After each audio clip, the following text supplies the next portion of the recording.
നമസ്കാരം. ഒരു കിടിലൻ വാർത്തയാണ് പ്രിയപ്പെട്ട പ്രേക്ഷകരെ വിശദമായി തന്നെ ഞാൻ ഇതിലൂടെ അവതരിപ്പിക്കാൻ ശ്രമിക്കുന്നത്. അതിന് തുടക്കം ഇന്ന് പത്രങ്ങളിൽ വന്നൊരു വാർത്തയാണ്. ഇന്നലെ ചാനലുകളിലൊക്കെ ഫ്ലാഷ് ന്യൂസ് കാണിക്കുന്നുണ്ടായിരുന്നു. പക്ഷെ അതിന് വിശദാംശങ്ങളിലേക്ക് ആരും കടന്നുപോയില്ല. അതിന് പിന്നാമ്പുറ കഥകൾ വിശദാംശങ്ങൾ അന്വേഷിച്ചപ്പോൾ ഞെട്ടിപ്പോയി. ആദ്യം ആ സംഭവത്തെക്കുറിച്ച് മനോരമ റിപ്പോർട്ട് ചെയ്തത് കേൾക്കുക. ലഹരിക്കെതിരെ വീഡിയോ ലൈവിനിടെ അബദ്ധം, എൻ്റെ കാസറ്റ് മലയാളി വ്ളോഗർ UAE അറസ്റ്റിൽ. സാമൂഹ്യ മാധ്യമങ്ങളിൽ ലഹരി മാഫിയക്കെതിരെ അനീതികൾക്കെതിരെയും നിരന്തരം സംസാരിച്ചിരുന്ന വിവാദ മലയാളി വ്ളോഗർ ലഹരി മരുന്ന് ഉപയോഗത്തിനിടെ UAE പോലീസ് പിടിയിലായി. എൻ്റെ കാസറ്റ് എന്ന പേരിൽ സാമൂഹ്യ മാധ്യമത്തിൽ സജീവമായ അബ്ദുൽ ഹക്കീമിനെയാണ് ഷാർജ പോലീസ് കസ്റ്റഡിയിലെടുത്തത്. സ്വന്തം ലൈവ് സ്ട്രീമിങ്ങിനിടെ അബദ്ധത്തിൽ ലഹരി മരുന്ന് ഉപയോഗിക്കുന്ന ദൃശ്യങ്ങൾ പുറത്തു വന്നതിന് പിന്നാലെയാണ് അറസ്റ്റ്. എന്നാൽ ഷാർജ പോലീസ് സംഭവം സ്ഥിരീകരിച്ചിട്ടില്ല. സാമൂഹ്യ മാധ്യമ പ്ലാറ്റ്ഫോമായ കിക്ക് വഴി ലൈവായിരിക്കെ മുന്നിലിരുന്ന ലാപ്ടോപ്പിൽ അബദ്ധത്തിൽ വിരലമർന്നാണ് ഹക്കീം ലഹരി ഉപയോഗിക്കുന്ന ദൃശ്യങ്ങൾ തത്സമയം പുറത്തായതെന്നാണ് വിവരം. ഈ ദൃശ്യങ്ങൾ നിമിഷങ്ങൾക്കകം സാമൂഹ്യ മാധ്യമങ്ങളിൽ വൈറലായി. ഇതോടെ UAE നിന്ന് രക്ഷപ്പെടാൻ ശ്രമിക്കുന്നതിനിടെയാണ് ഷാർജ പോലീസ് ഇയാളെ അതിവേഗം പിന്തുടർന്ന് പിടികൂടിയത്. മുഖംമൂടി അഴിഞ്ഞത് സ്വന്തം ലൈവിലൂടെ. ബാംഗ്ലൂരിൽ മലയാളികളെ കെണിയിൽപ്പെടുത്തുന്ന ലഹരി മാഫിയക്കെതിരെ എൻ്റെ കാസറ്റ് എന്ന പേജിലൂടെ വീഡിയോകൾ ചെയ്താണ് ഹക്കീം സാമൂഹ്യ മാധ്യമങ്ങൾ ശ്രദ്ധേയനാകുന്നത്. ലഹരിക്കെതിരെയും സ്ത്രീകൾക്കെതിരെ അതിക്രമങ്ങൾക്കെതിരെയും നിലകൊള്ളുന്ന മനുഷ്യാവകാശ പ്രവർത്തകൻ എന്ന വ്യാജേനയായിരുന്നു വ്ളോഗിംഗ്. എന്നാൽ ലഹരി സംഘങ്ങളുമായി ഇയാൾക്ക് അടുത്ത ബന്ധമുണ്ടെന്ന ആരോപണം നേരത്തെ തന്നെ ഉണ്ടായിരുന്നു. ഇതിനിടയിലാണ് സ്വന്തം ലൈവിലൂടെ തന്നെ ലഹരി ഉപയോഗം ലോകം കണ്ടതും മുഖം മൂടി അഴിഞ്ഞതും. സാമൂഹ്യ മാധ്യമ സ്വാധീനം ഉപയോഗിച്ച് സിനിമാ അഭിനേതാക്കളെയും പ്രമുഖരെയും ബ്ലാക്ക്മെയിൽ ചെയ്ത് പണം തട്ടിയതായും ഇയാൾക്കെതിരെ ആക്ഷേപമുണ്ട്. മതിയായ തെളിവുകളില്ലാതെ ലൈവിലൂടെ നിരപരാധികളെ വ്യക്തിഹത്യ ചെയ്യുന്നതായിരുന്നു ഇയാളുടെ രീതി. കേരളത്തിലും ഒട്ടേറെ കേസുകൾ, നാട്ടിലും ഒട്ടേറെ ക്രിമിനൽ കേസുകൾ പ്രതിയാണ് പിടിയിലെ അബ്ദുൽ ഹക്കീം. ഭർത്താവിനെ കത്തിമുനയിൽ നിർത്തി ഭാര്യയോടൊപ്പം സെൽഫി എടുക്കാൻ ശ്രമിച്ചതിന് ഇയാൾക്കെതിരെ കേസുണ്ടായിരുന്നു. ഈ കേസിൽ കസ്റ്റഡിയിലെടുക്കാൻ ശ്രമിക്കുക പോലീസ് ജീപ്പ് ആക്രമിച്ചതിനും കേസെടുത്തിട്ടുണ്ട്. കൂടാതെ സാമൂഹ്യ മാധ്യമങ്ങളുടെ ലൈംഗിക ചുവയുള്ള അടിക്കുറിപ്പുകളോടെ തന്നെ അപമാനിച്ചെന്ന് കാട്ടി എറണാകുളം സ്വദേശിനി യുവതിയും ഇയാൾക്കെതിരെ പരാതി നൽകിയിരുന്നു. കർണാടകയിലടക്കം വിവിധ സൈബർ സ്റ്റേഷനുകളിൽ ഇയാൾക്കെതിരെ കേസുകൾ നിലവിലുണ്ട്. UAE കടുത്ത ലഹരി വിരുദ്ധ നിയമപ്രകാരം പിടിയിലെ അബ്ദുൽ ഹക്കീമിനെതിരെ കടുത്ത നിയമ നടപടികൾ ഉണ്ടാകുമെന്നാണ് സൂചന. ഈ വിഷയത്തെക്കുറിച്ച് ഏറ്റവും വിശദമായി റിപ്പോർട്ട് ചെയ്തത് മനോരമയാണ്. അതുകൊണ്ടാണ് റിപ്പോർട്ട് മുഴുവൻ വായിച്ച് കേൾപ്പിച്ചത്.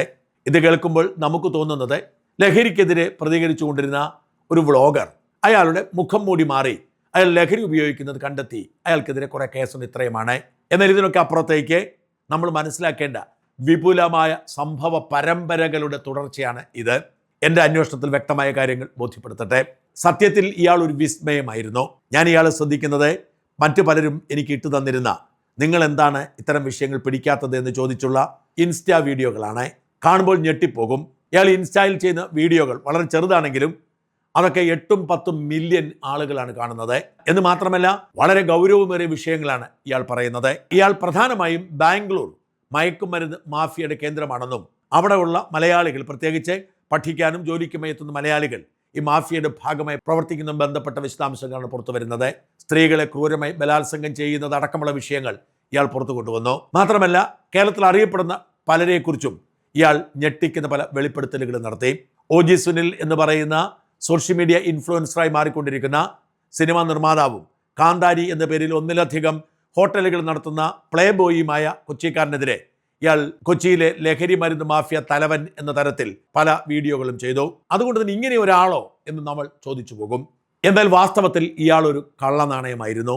ഇൻസ്റ്റാഗ്രാമിന് പുതുതലമുറയിൽ സ്വാധീനമുണ്ടായപ്പോൾ മനുഷ്യാവകാശ പ്രവർത്തകനായി, നീതിക്ക് വേണ്ടിയുള്ള പോരാട്ട നായകനായി ഇയാൾ വാസ്തവത്തിൽ നടത്തിക്കൊണ്ടിരുന്നത് ഒരു ഡബിൾ ഗെയിമായിരുന്നു. ആരെങ്കിലുമൊക്കെ ഒരാളെക്കുറിച്ച് പരാതിപ്പെട്ടാൽ, എന്തെങ്കിലുമൊക്കെ സാധ്യത കണ്ടാൽ ലെറ്റസ് ടോക്ക് അബൌട്ട് പെപ്പ എന്ന രീതിയിൽ അയാൾ പോസ്റ്റ് ഇടും. പല പ്രമുഖരെക്കുറിച്ചും ഇയാൾ ഇങ്ങനെ പോസ്റ്റ് ഇടും.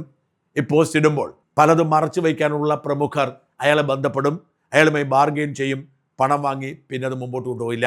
അല്ലെങ്കിൽ അയാളുടെ ശത്രുക്കൾ ബന്ധപ്പെടും, ശത്രുക്കൾ അയാൾക്ക് വേണ്ട വിവരങ്ങൾ ശേഖരിക്കും, അയാൾ ഒരു എപ്പിസോഡ് അടിക്കും.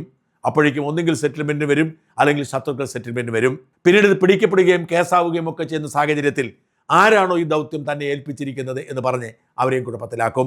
അങ്ങനെ പലരുടെയും കൊട്ടേഷൻ എടുത്ത് ഇയാൾ പലരെയും ഉപദ്രവിച്ചിട്ടുണ്ട്. ഈ ഉപദ്രവിച്ചവർ തന്നെ പിന്നീട് ഇയാളുടെ സുഹൃത്തുക്കളുമായി മാറിയിട്ടുണ്ട്.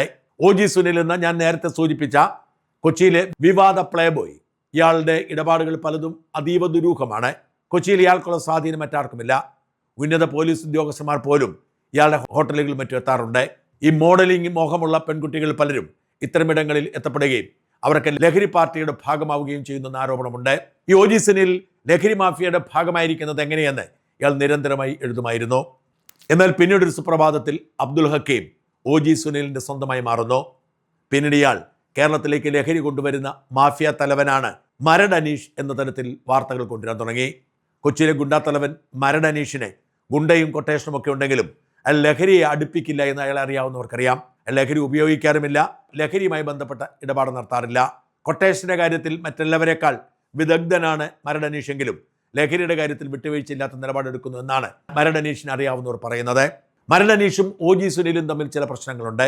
OG സുനിലിനെതിരെ അബ്ദുൽ ഹക്കീം വീഡിയോകൾ ചെയ്യുമ്പോഴും മരട് അനീഷ് ഇടപെട്ടിട്ടുണ്ടോ എന്ന് വ്യക്തമല്ല. പിന്നീട് OG സുനിൽ മരട് അനീഷിനെതിരെ വീഡിയോകൾ ചെയ്യുന്ന സാഹചര്യം രൂപപ്പെടുന്നു.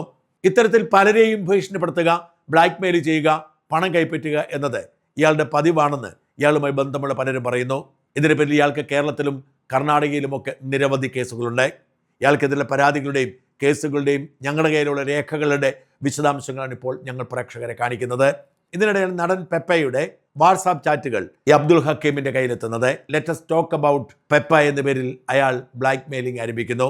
പെപ്പ ഏതാണ്ട് 25 ലക്ഷം രൂപ ഇയാൾക്ക് കൊടുത്ത് പ്രശ്നം സെറ്റിൽ ചെയ്യുന്നു. മലപ്പുറത്തു നിന്നുള്ള പ്രസിദ്ധനായ റോക്ക് സ്റ്റാർ ഹനാൻ ഷായുടെ ഇടനിലയിലായിരുന്നു പെപ്പയും അബ്ദുൽ ഹക്കീമും തമ്മിലുള്ള സാമ്പത്തിക ഇടപാട് നടന്നത്. പിന്നീട് ഇയാൾ ഹനാൻ ഷായ്ക്കെതിരെ തിരിയുമ്പോൾ ഹനാൻ ഷാ ലൈവിലെത്തി ചില പൊട്ടത്തരങ്ങൾ വിളിച്ചു പറയുന്നു. എൻ്റെ അക്കൗണ്ടിൽ നിന്ന് 10 ലക്ഷം രൂപ ഞാൻ കൊടുത്തെന്നും പിന്നീട് ചില ഹവാല ഇടപാട് വഴി ദുബായിൽ 15 ലക്ഷം രൂപ കൊടുത്തു എന്നുമൊക്കെ ഹനാൻ ഷാ വിളിച്ചു പറയുകയാണ്. ഇതിൻ്റെ ആപത്ത് ഹനാൻ ഷായ്ക്ക് അറിയില്ലായിരുന്നു. ഇത്തരത്തിൽ അനേകം പേരെ പറ്റിക്കുകയും അനേകം പേരെ ബ്ലാക്ക് മെയിൽ ചെയ്ത് കാശുണ്ടാക്കുകയും ചെയ്ത ഇയാൾക്കെതിരെ പരാതികൾ പലതുണ്ടെങ്കിലും ഇയാൾ UAE കേന്ദ്രീകരിച്ച് പ്രവർത്തിച്ചതുകൊണ്ട് ഇയാൾക്കെതിരെ നിയമ നടപടികൾ സാധ്യമല്ലാതായി. അനേകം കേസുകളിൽ ഇയാൾ പ്രതിയാണെങ്കിലും UAEയിലായിരുന്നു ഇയാളുടെ ഇടപാടുകൾ മുഴുവൻ.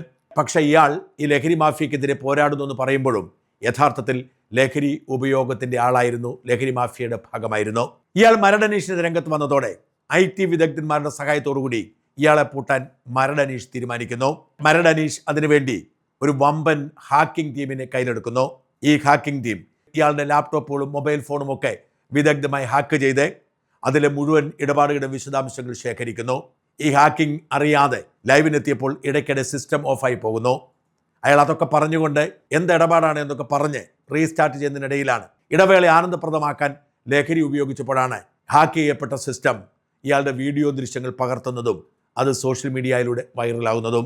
പാനിക്കായി അയാൾ അവിടുന്ന് രക്ഷപ്പെടാൻ ശ്രമിച്ചെന്നും എന്നാൽ ഷാർജ പോലീസ് കസ്റ്റഡിയിലെടുത്തു എന്നുമൊക്കെയാണ് വാർത്ത. ഇതോടുകൂടി ഒരു വലിയ ഇൻസ്റ്റ മാഫിയ തലവൻ്റെ കഥ കഴിഞ്ഞിരിക്കുകയാണ്. എങ്ങനെയാണ് ഇന്നത്തെ കാലത്ത് സോഷ്യൽ മീഡിയയുടെ ശക്തി ഉപയോഗിച്ചുകൊണ്ട് മറ്റുള്ളവരെ ബ്ലാക്ക് മെയിൽ ചെയ്ത് നീതിമാൻ വേഷം കെട്ടി പലരും ജീവിക്കുന്നത് എന്നതിന് തെളിവായി മാറുന്നു അബ്ദുൽ ഹക്കീമിൻ്റെ ഈ വമ്പൻ പതനം. ഇത്തരം അബ്ദുൽ ഹക്കീമുമാർ നമ്മുടെ ഇടയിൽ ഇപ്പോഴും നന്മമരങ്ങളായി ഡബിൾ ഏജന്റുമാരെ പോലെ ജീവിക്കുന്നു എന്നതാണ് വാസ്തവം.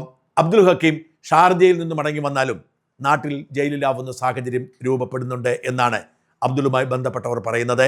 അനേകം കേസുകളിലെ പ്രതിയായതുകൊണ്ട് തന്നെ ഇനി ശിഷ്ടകാലം ഹക്കീമിനെ ജയിലിൽ കിടന്നുകൊണ്ട് കടന്നുപോയ പ്രതാപകാലത്തെക്കുറിച്ച് ചിന്തിക്കാം.